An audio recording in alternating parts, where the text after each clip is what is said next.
Lore Master Jito here. I'm the Librarian of Azeroth, and I'm bringing you the lore straight from the books. For tonight's bedtime story, we're reading 13 books that cover the entire history of the First and Second Wars, also known as the War between Orcs and Humans. 11 of the books are from vanilla and are part of the well-read achievement. 2 other books are about the historical weapons who were held by enhancement shamans and assassination rogues during Legion. The First War is covered in 3 books: Kil'jaeden and the Shadow Pact, Rise of the Horde, and The Dark Portal and the Fall of Stormwind. The Second War is also covered in 3 books: The Alliance of Lordaeron, The Aftermath of the Second War, and The Battle of Grim Batol. Then 5 books address the Aftermath: Beyond the Dark Portal, The Invasion of Draenor, Lethargy of the Orcs, The New Horde, and Old Hatreds, The Colonization of Kalimdor. And lastly, I'll read the full stories on the legendary weapons for Doomhammer and the Kingslayers. Now, take a deep breath and make yourself comfortable. Feel the weight of yourself sinking into the surface you're laying on. Take a deep breath in, 2, 3, 4, and out.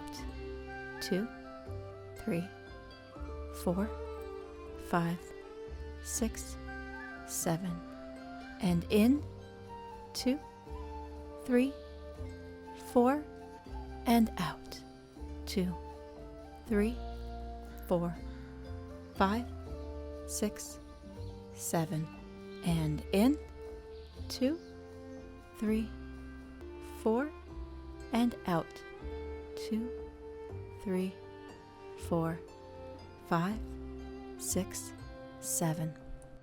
Now breathe comfortably at your own pace.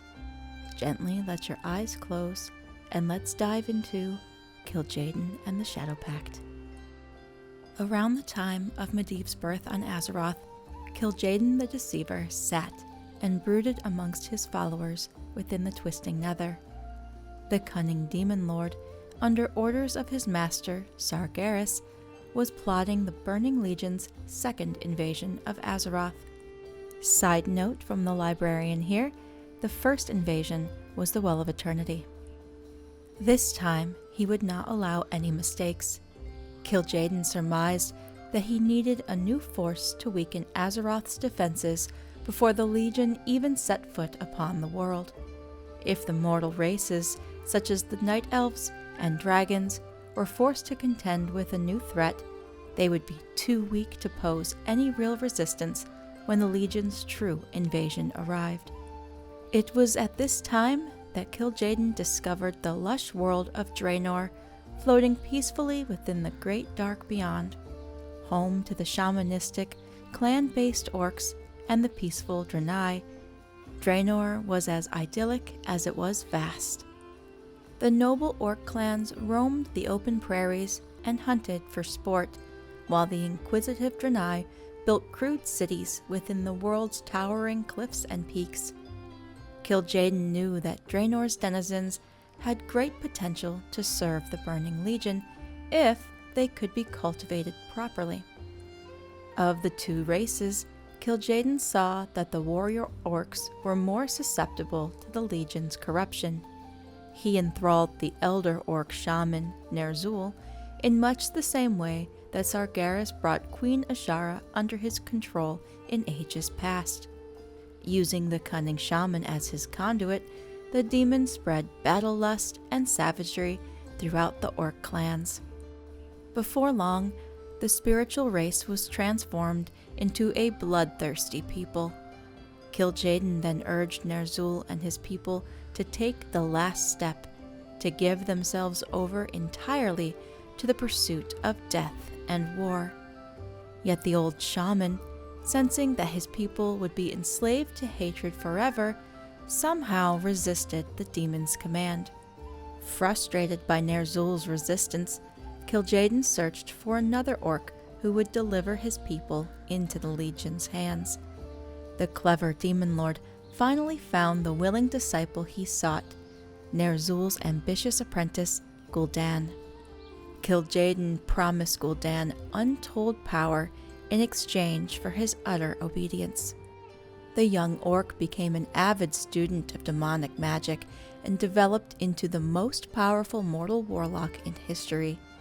He taught other young orcs the arcane arts and strove to eradicate the orcs' shamanistic traditions. Gul'dan showed a brand of magic to his brethren, a terrible new power that reeked of doom. Kil'jaeden, seeking to tighten his hold over the orcs, helped Gul'dan found the Shadow Council, a secretive sect that manipulated the clans and spread the use of warlock magics throughout Draenor.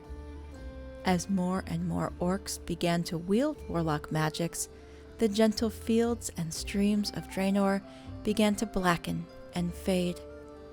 Over time, the vast prairies the orcs had called home for generations withered away, leaving only red, barren soil.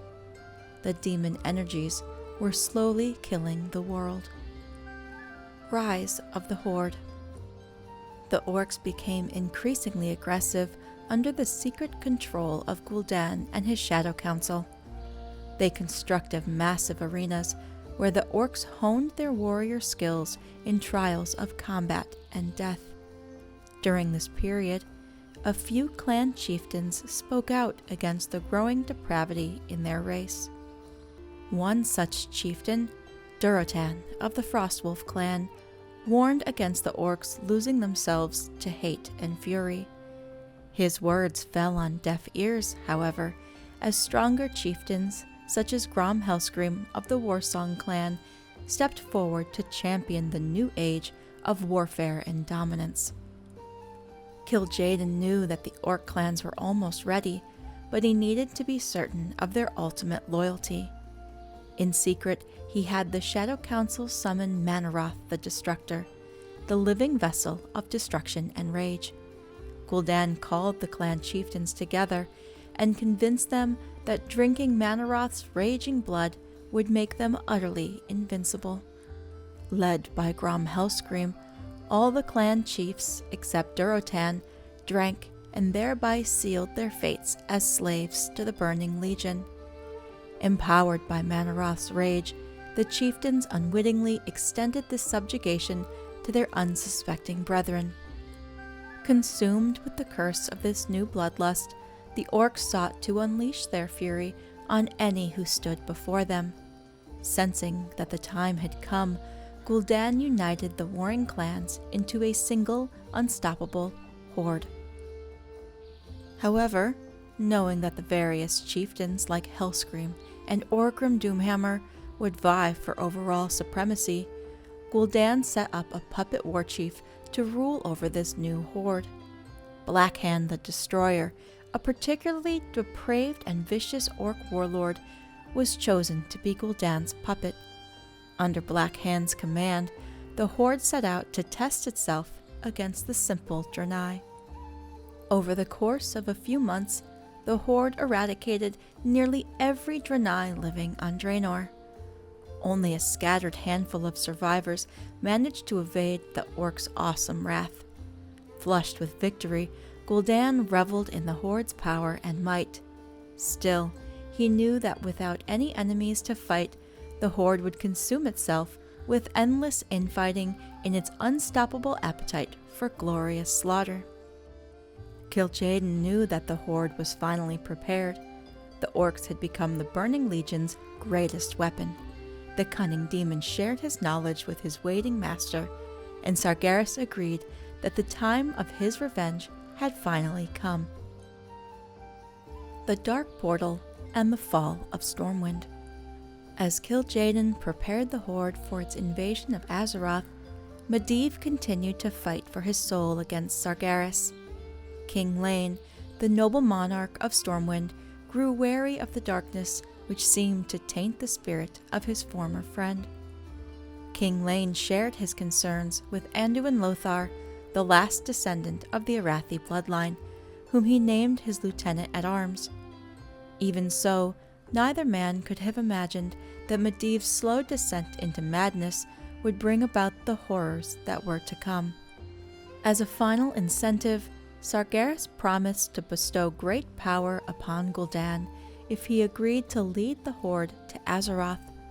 Through Medivh, Sargeras told the warlock that he could become a living god if he found the undersea tomb where the guardian Aegwynn had placed Sargeras' crippled body nearly 1,000 years before.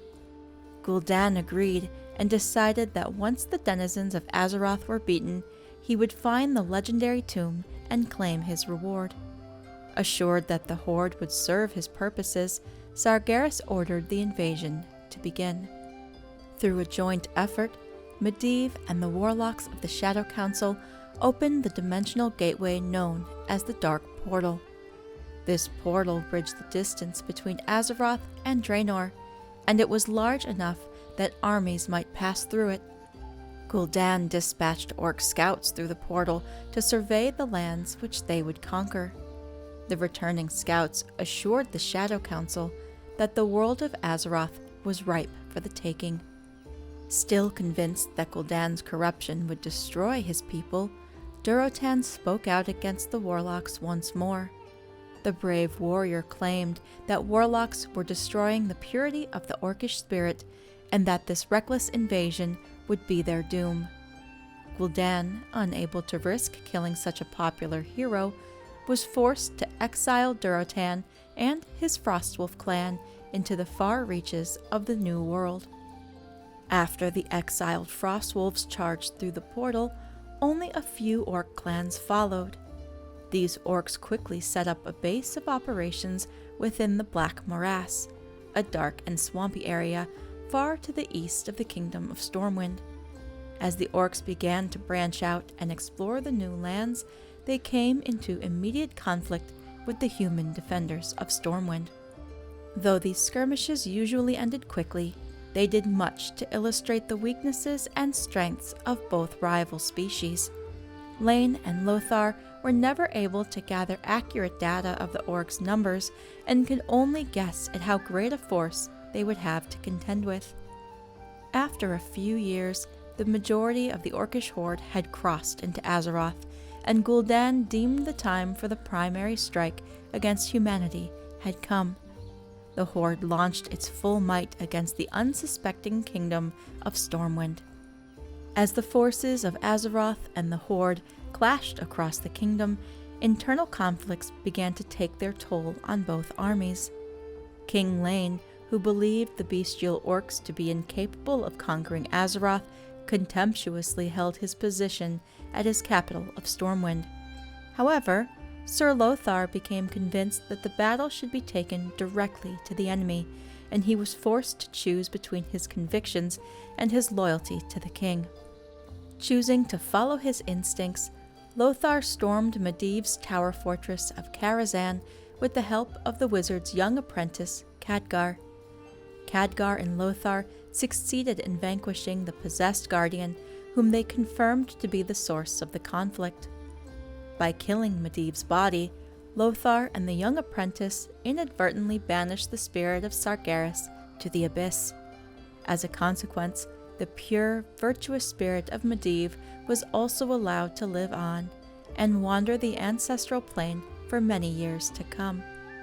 Although Medivh had been defeated, the Horde continued to dominate the defenders of Stormwind. As the Horde's victory drew nearer, Orgrim Doomhammer, one of the greatest Orc chieftains, began to see the depraved corruption that had spread throughout the clans since their time in Draenor. His old comrade Durotan returned from exile to warn him yet again of Gul'dan's treachery. In speedy retribution, Gul'dan's assassins murdered Durotan and his family, leaving only his infant son alive.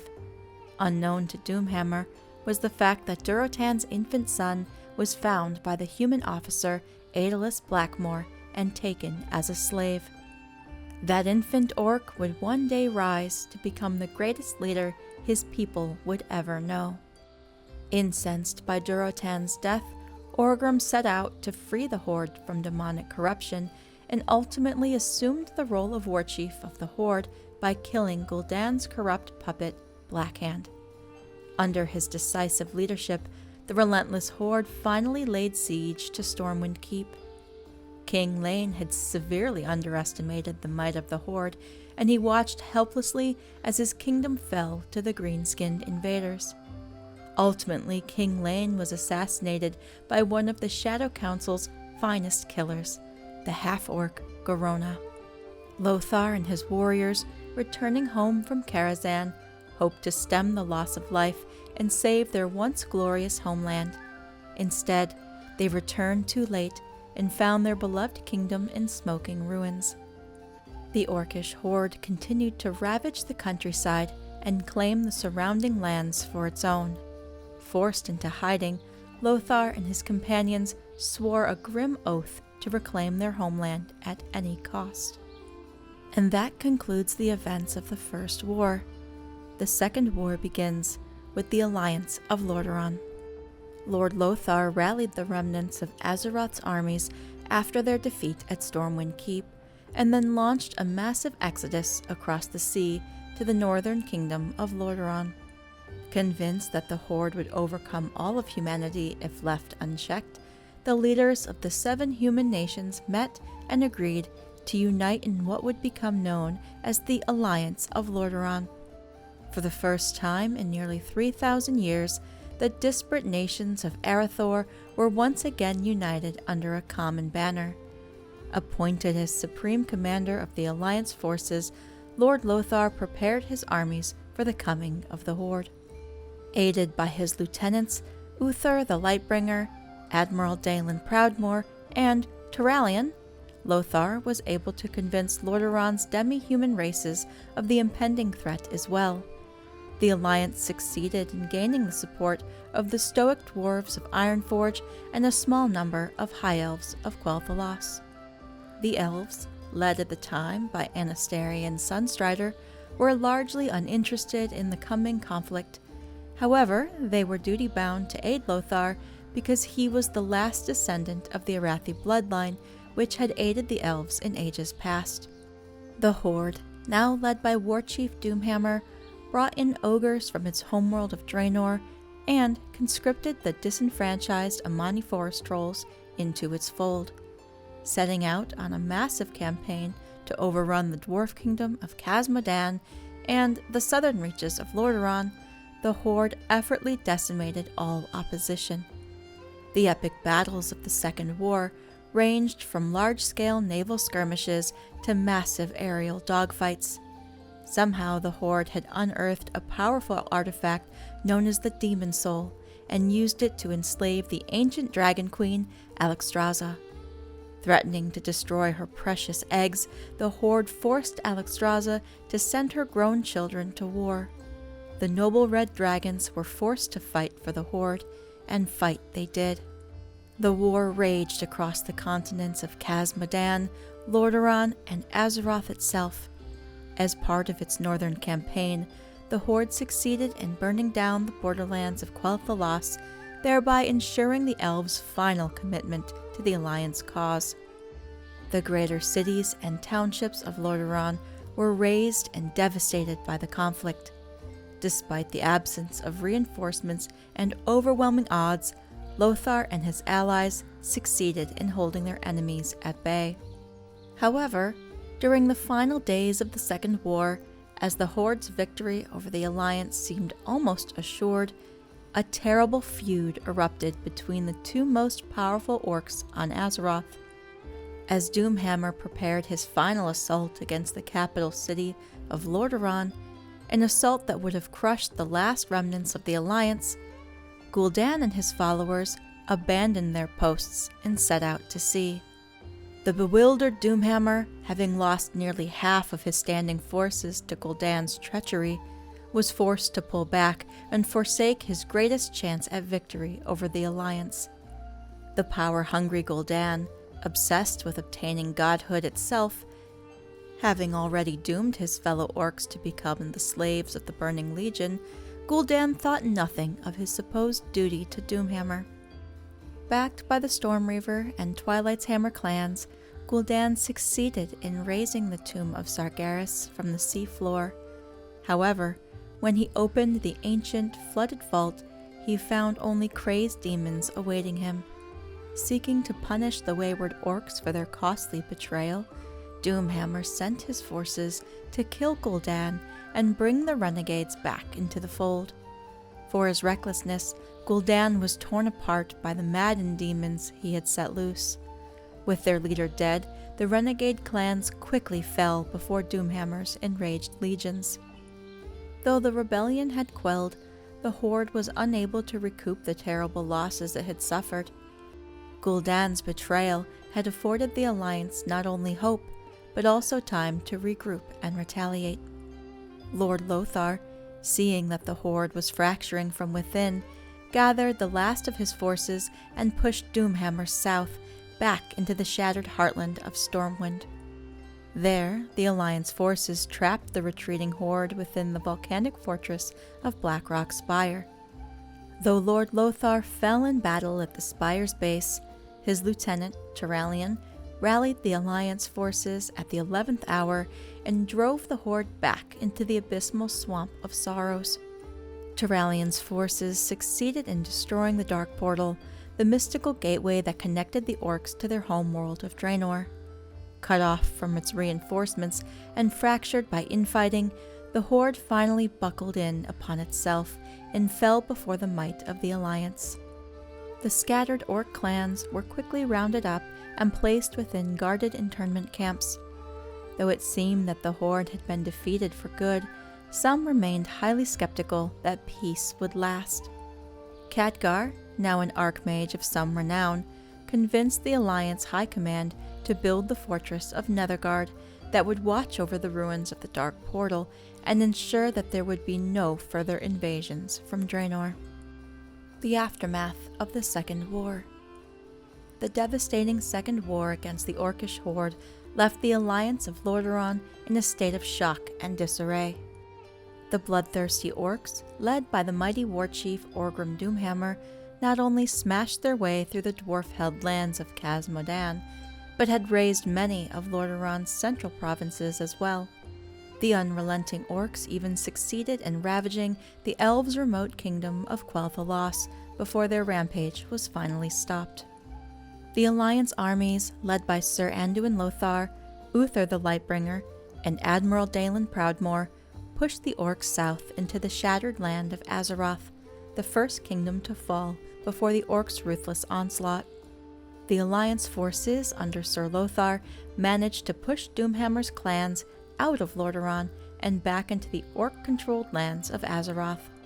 Lothar's forces surrounded the Orcs' volcanic citadel of Blackrock Spire and laid siege to their defenses. In a last-ditch effort, Doomhammer and his lieutenants staged a daring charge from the spire and clashed with Lothar's paladins in the center of the burning steppes. Doomhammer and Lothar squared off in a titanic battle that left both mighty combatants battered and drained. Though Doomhammer narrowly succeeded in vanquishing Lothar, the great hero's death did not have the effect the warchief had hoped for. Turalyon, Lothar's most trusted lieutenant, took up Lothar's blood-stained shield and rallied his grief-stricken brethren for a vicious counterattack. Under the ragged standards of both Lordaeron and Azeroth, Turalyon's troops slaughtered the bulk of Doomhammer's remaining forces in a glorious but terrible rout. There was nothing left for the ragged, scattered Orc survivors but to flee to the last standing bastion of Orcish power, the Dark Portal. Turalyon and his warriors chased the remaining Orcs through the festering swamp of sorrows and into the corrupted blasted lands where the Dark Portal stood. There, at the foot of the colossal portal, the broken Horde and the rugged Alliance clashed in what would be the last, bloodiest battle of the Second War. Outnumbered and driven mad by the curse of their bloodlust, the Orcs inevitably fell before the wrath of the Alliance. Doomhammer was taken prisoner and escorted to Lordaeron, while his broken clans were rounded up and hauled north, back to Lordaeron. The Battle of Grim Batol. Meanwhile, in the war-torn lands of the south, the scattered remnants of the Horde fought for their very survival. Though Grom Hellscream and his Warsong clan managed to evade capture, Deadeye and his Bleeding Hollow clan were rounded up and placed in the internment camps in Lordaeron. Notwithstanding these costly uprisings, the camp's wardens soon re-established control over their brutish charges. However, unknown to the Alliance, a large force of orcs still roamed free in the northern wastes of Kil'jaeden. The Dragon Maw clan, led by the infamous warlock Nekros, was using an ancient artifact known as the Demon Soul to control the Dragon Queen Alexstrasza and her dragonflight. With the Dragon Queen as his hostage, Nekros built up a secret army within the abandoned, some say cursed, Wildhammer stronghold of Grim Batol. Planning to unleash his forces and the mighty red dragons on the Alliance, Nekros hoped to reunite the Horde and continue its conquest of Azeroth. His vision did not come to pass. A small group of resistance fighters, led by the human mage Ronin, managed to destroy the Demon Soul and free the Dragon Queen from Nekros' command. In their fury, Alexstrasza's dragons tore Grim Batol apart and incinerated the greater bulk of the Dragon Maw clan. Nekros' grand schemes of reunification came crashing down as the Alliance troops rounded up the remaining orc survivors and threw them into the waiting internment camps. The Dragon Maw clan's defeat signaled the end of the Horde and the end of the orcs' furious bloodlust. And thus concludes the Second War, but the aftermath is only beginning, starting with Beyond the Dark Portal. Only a few months after Nethergard's completion, the energies of the Dark Portal coalesced and opened up a new gateway to Draenor. The remaining orc clans, under the leadership of the elder shaman Ner'zhul, charged forth into Azeroth once again. Intent on stealing a number of magical artifacts that would increase Ner'zhul's power, the orcs planned to open up new portals in Draenor that would allow them to escape their doomed red world forever. Convinced that Ner'zhul was planning a new offensive against the Alliance, King Taranis of Lordaeron sent his armies into Draenor to end the orcish threat once and for all. Led by Khadgar and General Turalyon, the Alliance forces clashed with the orcs across the burning landscape. Even with the aid of the elven ranger Illyria, the dwarf Kuradran, and the veteran soldier Danath, Khadgar was unable to prevent Ner'zhul from opening his portals to other worlds. The tremendous magical storms caused by the portal's converging energies began to tear the ravaged world apart. Ner'zhul, followed only by his most trusted servants, managed to escape through one of the portals as Khadgar fought desperately to return his comrades to Azeroth. Realizing that they would be trapped on the dying world, Khadgar and his companions selflessly decided to destroy the Dark Portal so that Azeroth would not be harmed by Draenor's violent destruction. By all accounts, the heroes were successful in destroying the portal and saving Azeroth, but whether or not they escaped the death throes of Draenor remains to be seen. The Invasion of Draenor. This book is a repeat of the previous book, however it contains much more detail. As the fires of the Second War died down, the Alliance took aggressive steps to contain the orcish threat. A number of large internment camps, meant to house the captive orcs, were constructed in southern Lordaeron. Guarded by both the paladins and the veteran soldiers of the Alliance, the camps proved to be a great success. Though the captive orcs were tense and anxious to do battle once more, the various camp wardens, based at the old prison fortress of Durnhold, kept the peace and maintained a strong semblance of order. However, on the hellish world of Draenor, a new orcish army prepared to strike at the unsuspecting Alliance. Ner'zhul, the former mentor of Gul'dan, rallied the remaining orc clans under his dark banner. Aided by the Shadowmoon clan, the old shaman planned to open a number of portals on Draenor that would lead the Horde to new, unspoiled worlds. To power his new portals, he needed a number of enchanted artifacts from Azeroth. To procure them, Ner'zhul reopened the Dark Portal and sent his ravenous servants charging through it.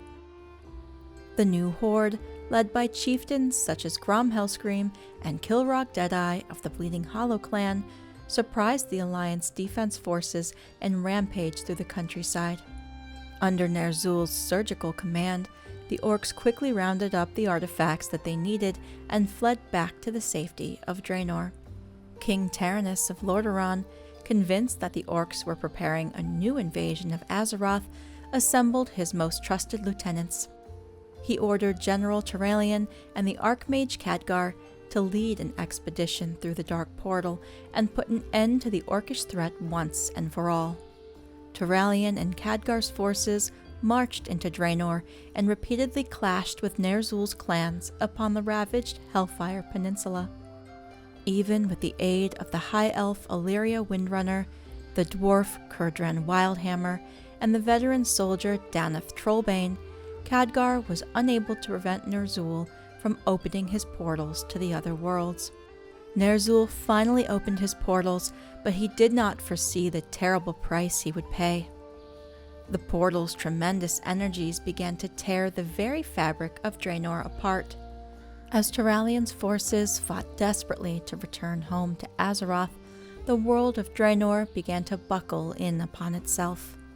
Grom Hellscream and Kil'jaeden Deadeye, realizing that Ner'zhul's mad plans would doom their entire race, rallied the remaining Orcs and escaped back to the relative safety of Azeroth. On Draenor, Turalyon and Khadgar agreed to make the ultimate sacrifice by destroying the Dark Portal from their side. Though it would cost their lives and the lives of their companions, they knew that it was the only way to ensure Azeroth's survival. Even as Hellscream and Deadeye hacked their way through the human ranks in a desperate bid for freedom, the Dark Portal exploded behind them. For them, the remaining Orcs on Azeroth, there would be no going back. Ner'zhul and his loyal Shadowmoon clan passed through the largest of the newly created portals as massive volcanic eruptions began to break Draenor's continents apart. The burning seas rose up and roiled the shattered landscape as the tortured world was finally consumed in a massive apocalyptic explosion. Lethargy of the Orcs. Months passed, and more Orc prisoners were rounded up and placed within the internment camps.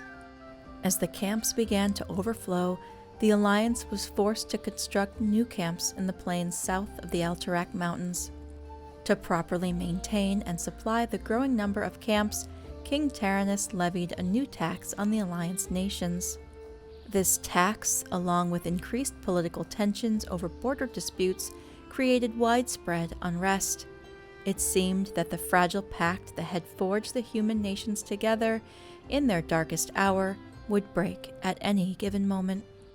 Amidst the political turmoil, many of the camp wardens began to notice an unsettling change come over their Orc captives. The Orcs' efforts to escape from the camps or even fight amongst themselves had greatly decreased in frequency over time. The Orcs were becoming increasingly aloof and lethargic. Though it was difficult to believe, the Orcs, once held as the most aggressive race ever seen on Azeroth, had completely lost their will to fight. The strange lethargy confounded the Alliance leaders and continued to take its toll on the rapidly weakening Orcs. Some speculated that some strange disease, contractable only by Orcs, brought about the baffling lethargy, but Archmage Antonidas of Dalaran posed a different hypothesis. Researching what little he could find of Orcish history, Antonidas learned that the Orcs had been under the crippling influence of demonic power for generations.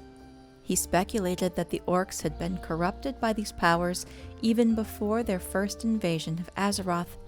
Clearly, demons had spiked the Orcs' blood, and in turn the brutes had been granted unnaturally heightened strength, endurance, and aggression. Antonidas theorized that the Orcs' communal lethargy was not actually a disease, but a consequence of racial withdrawal from the volatile warlock magics that had made them fearsome, bloodlusted warriors. Though the symptoms were clear, Antonidas was unable to find a cure for the Orcs' present condition. Then, too, many of his fellow mages, as well as a few notable Alliance leaders, argued that finding a cure for the Orcs would be an imprudent venture.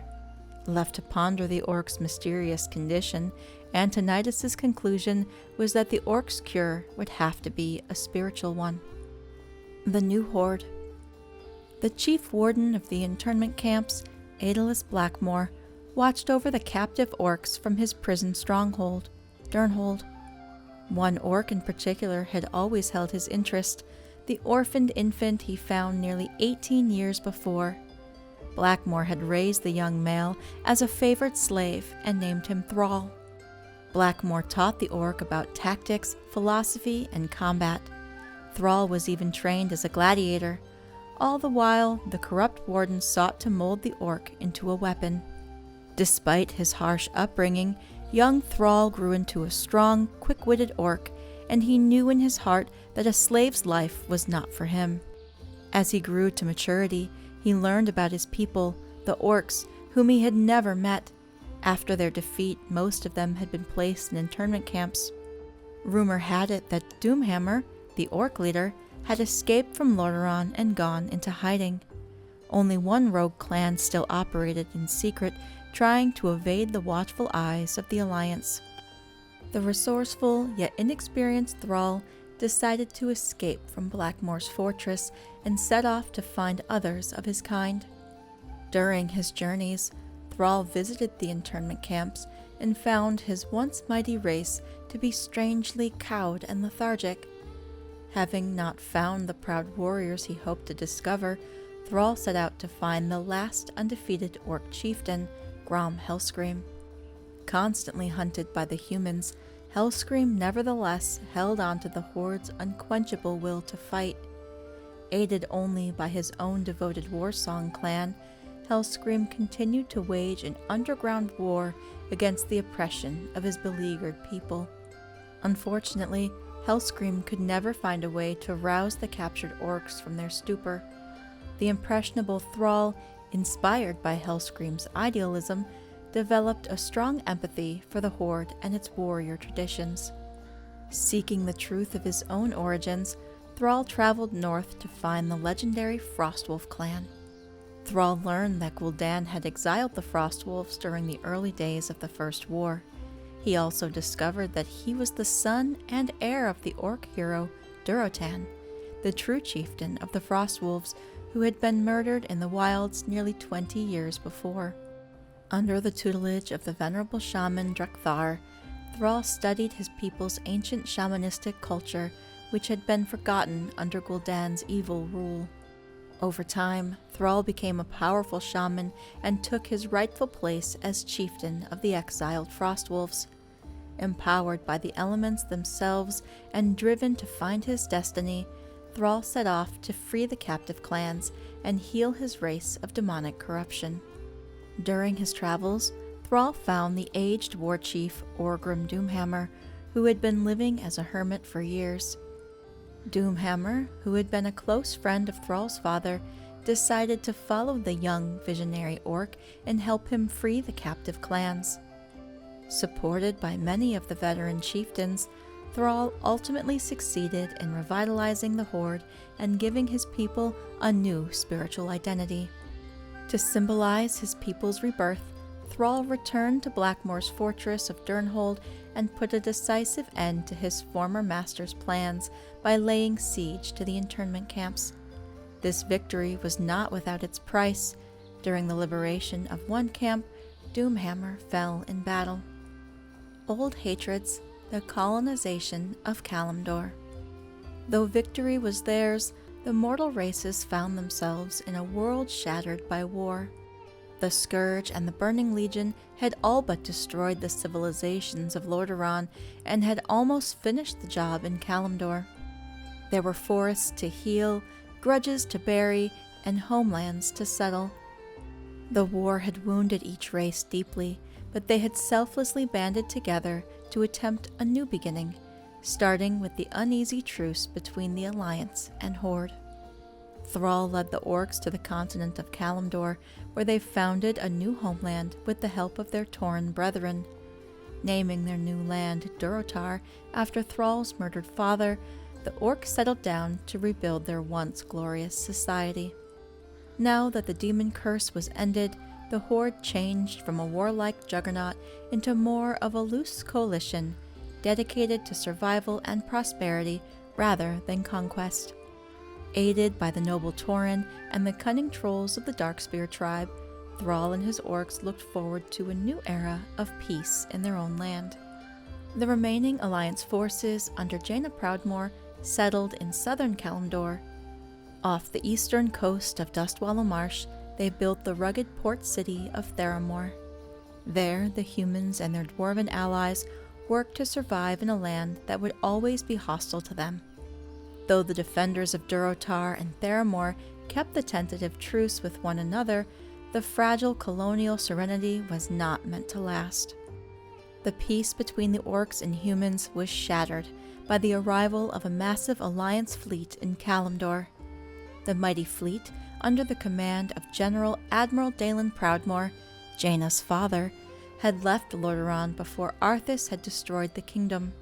Having sailed for many grueling months, Admiral Proudmoore was searching for any Alliance survivors he could find. Proudmoore's armada posed a serious threat to the stability of the region.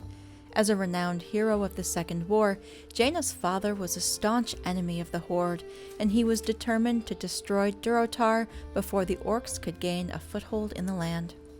The Grand Admiral forced Jaina to make a terrible decision: support him in the battle against the Orcs and betray her newfound allies, or fight her own father to maintain the fragile peace that the Alliance and Horde had finally attained.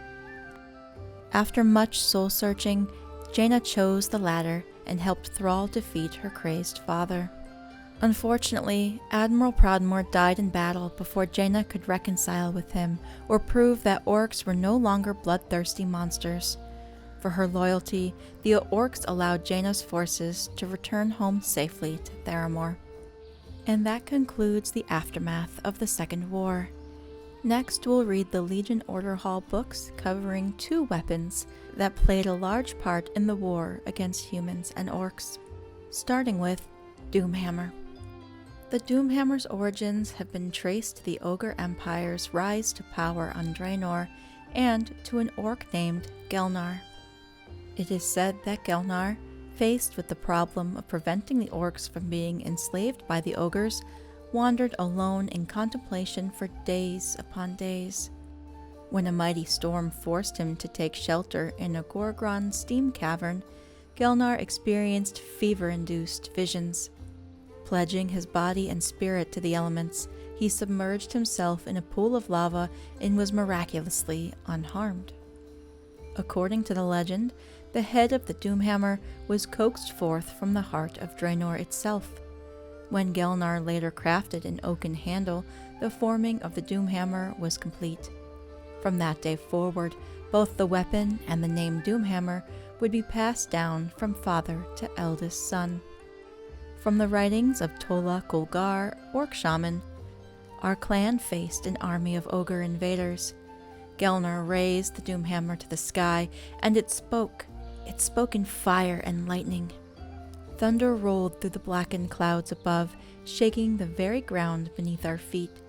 Draenor boomed with all its fury. Rain anointed us with the element's blessing, and as Gelnar rushed toward the enemy, I knew that somehow our clan would survive. Emboldened and with a fierce war cry upon our lips, we charged forward to meet our fate. There is a long-standing prophecy associated with the Doomhammer. The last of the Doomhammer line will use it to bring first salvation and then doom to the orc people. Then it will pass into the hands of one who is not of the Blackrock clan. All will change again, and it will once again be used in the cause of justice.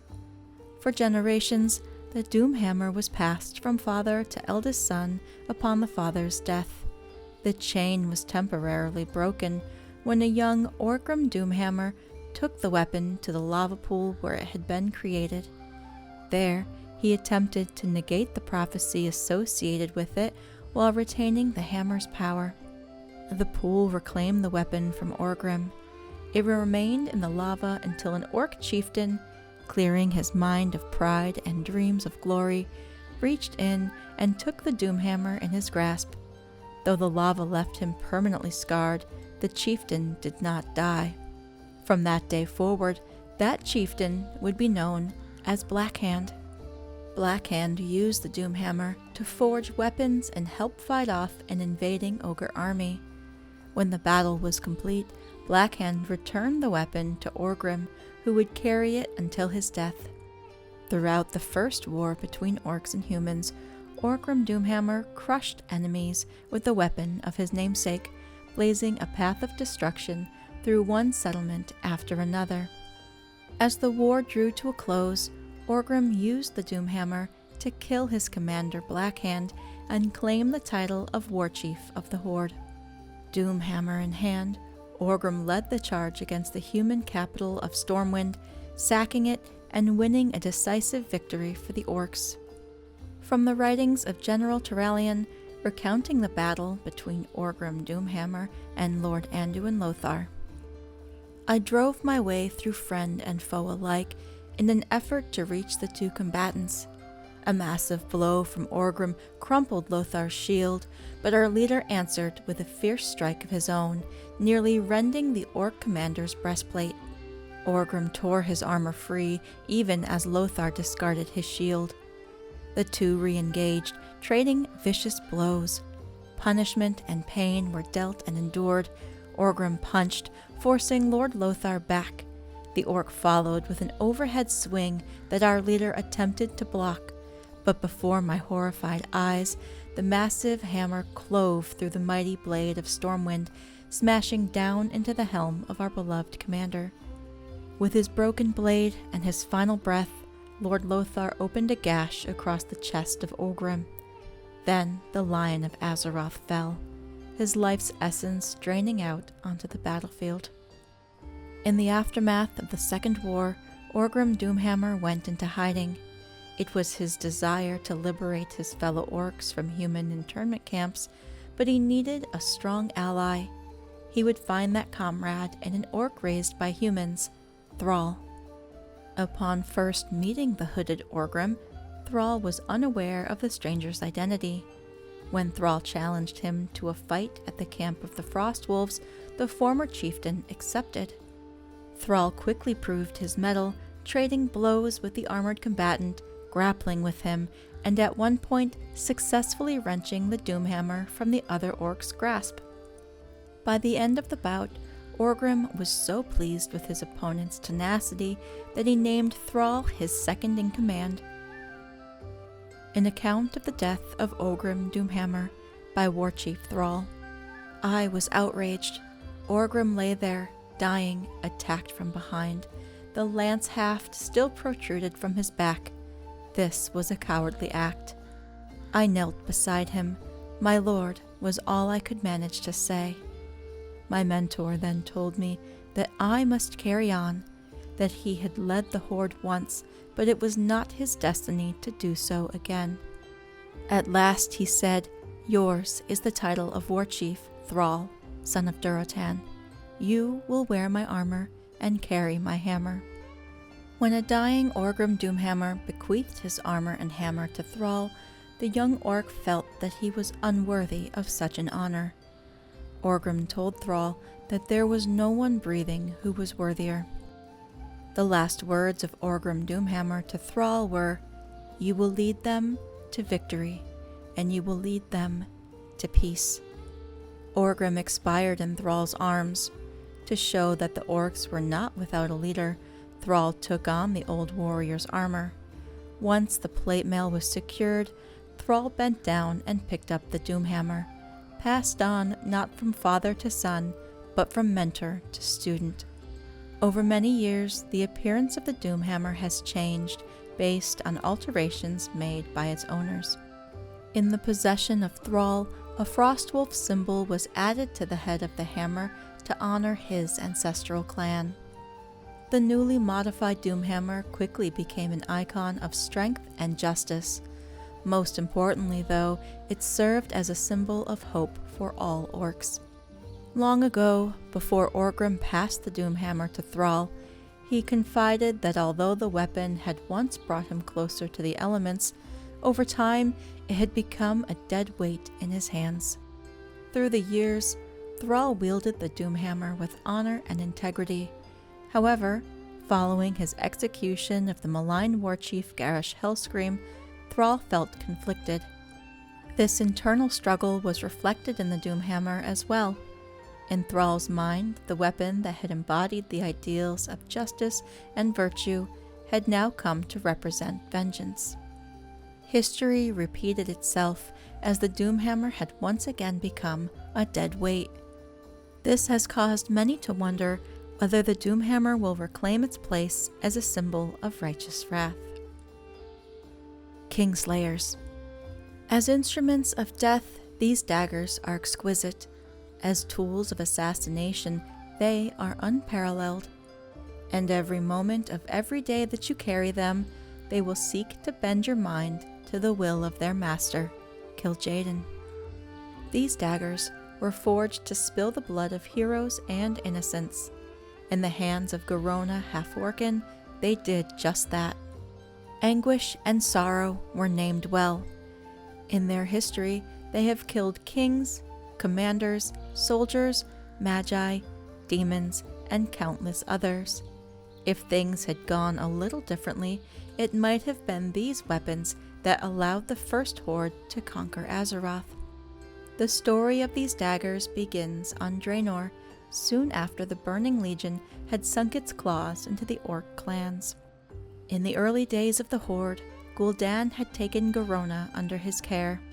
As a half-orc, half-Draenei outcast, Garona had found survival to be brutally difficult since she was born. She had learned quickly how to avoid unwinnable fights and how to quietly kill relentless pursuers. Gul'dan bound her mind to his will and began to secretly train her in the art of assassination. She did not fully understand his intentions, but she grew to resent his cruelty. Still, she obeyed. Survival demanded nothing less. Garona proved to be skilled with almost any weapon she held, but Gul'dan was not satisfied. His grip on the Horde was still tenuous. Assassinating his enemies could backfire if the involvement of his Shadow Council became known. He needed weapons that would allow Garona to kill for him with impunity. The Horde's first warchief held the solution to Gul'dan's problem. Warchief Blackhand and his clan, the Black Rocks, had the most advanced weapon foundries among all the Orcs of Draenor. Gul'dan approached them quietly, asking how their ancestors had created the powerful, legendary weapon of Doomhammer. It was a gift from the fiery heart of Draenor, they told him. That was no help. Gul'dan wanted to break the Orcs' reverences of the elements. Asking the Furies of Draenor for more weapons might strengthen it instead. Gul'dan turned to Kil'jaeden for assistance, imploring the Burning Legion for aid. Kil'jaeden saw the value of having a covert assassin at the Shadows Council's command. He gave Gul'dan strict instructions and the raw materials needed to create 2 of the deadliest weapons Draenor would ever know. Warchief Blackhand was intrigued by Gul'dan's request. The warlock had asked for 2 daggers created from a mysterious type of ore that no orc had ever seen before, and he wanted them imbued with a power that would only reveal itself when the time was right. Blackhand agreed to make the weapons himself in his foundry. As Blackhand quenched the blades, he felt a terrible dark presence fill them with unspeakable might. This was no elemental fury. It was the raw hatred of Kil'jaeden sinking deep within the daggers. Blackhand could feel untamed agony radiating from the weapons. He named them anguish and sorrow, for he knew they would never be satisfied unless they were drinking the blood of new victims. Gul'dan was delighted with the daggers' power. Not only were they brimming with the dark presence of the Burning Legion Lord, but they also were imbued with the means to control the will of the one who wielded them. To test the weapon's potential, Gul'dan handed them to Garona and gave her a simple command. She obeyed instantly. An unfortunate Shadow Council acolyte had no chance to defend himself before she tore open his throat with one slash. It was not a pleasant death. but it was fast, quiet, and efficient. When the orc took his last breath, the wound that killed him became irregular. Nobody would be able to tell whether he had died to a knife, an axe, or a spear. Gul'dan saw the possibilities immediately. A mysterious death could be used to sow confusion and redirect suspicion wherever he pleased. These daggers would prove to be extremely valuable. As the Horde waged war on the Draenor, Gul'dan dispatched Garona with care and precision. Influential orcs who expressed doubt or dissent were often found dead shortly after a skirmish with Draenor forces. The wounds did not look as if they had come from orcish weapons, so Gul'dan was never suspected. Nor was Garona. As a half-breed, she lived beneath the notice of most orcs, and those who noticed her saw only a servant of Gul'dan, held on a tight leash. Her quiet work aided the Horde in securing victory against the Draenor, and then her blades helped maintain control in the war's aftermath. Life on Draenor withered due to the presence of foul magic, but tensions within the Horde stayed manageable. Whenever they didn't, Gul'dan gave the command, and Garona obeyed. Her daggers were busy. For many years, Garona was bound to the will of the Shadow Council. She obeyed them to survive. She killed on their behalf to appease them. She often dreamed of using these daggers to slay her masters, but when she woke, her enscrolled mind buried those thoughts, keeping her loyal. That power, fortunately, seems to have died decades ago, along with Gul'dan in the tomb of Sargeras. And to be clear, nobody is happier to see these daggers exacting payback from the Burning Legion than Garona. When the Horde invaded Azeroth, Gul'dan ordered Garona to find the sorcerer Medivh and keep an eye on him. In time, Garona would reveal herself to Khadgar, seeing humans as a potential means for escaping Gul'dan. Had she known that these daggers helped the warlock control her actions, she might have abandoned them, and history would have gone down a very different path. In the end, though she tried to resist, Gul'dan manipulated her into murdering the King of Stormwind, Lane Rin. Garona was now considered a traitor. She was forced to return to the Horde, bringing these daggers back with her. Garona did not receive a hero's welcome from the Horde. War Chief Blackhand had been killed by Orgrim Doomhammer in a mock Garah. Gul'dan was in a coma, and his Shadow Council was on the run.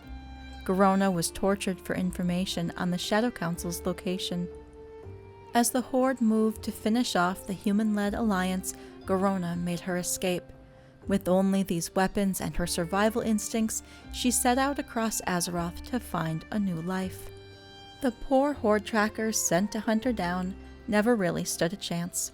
Eventually, as Garona was pulled into the events of the Second War, she began to understand the power these daggers were exerting on her will.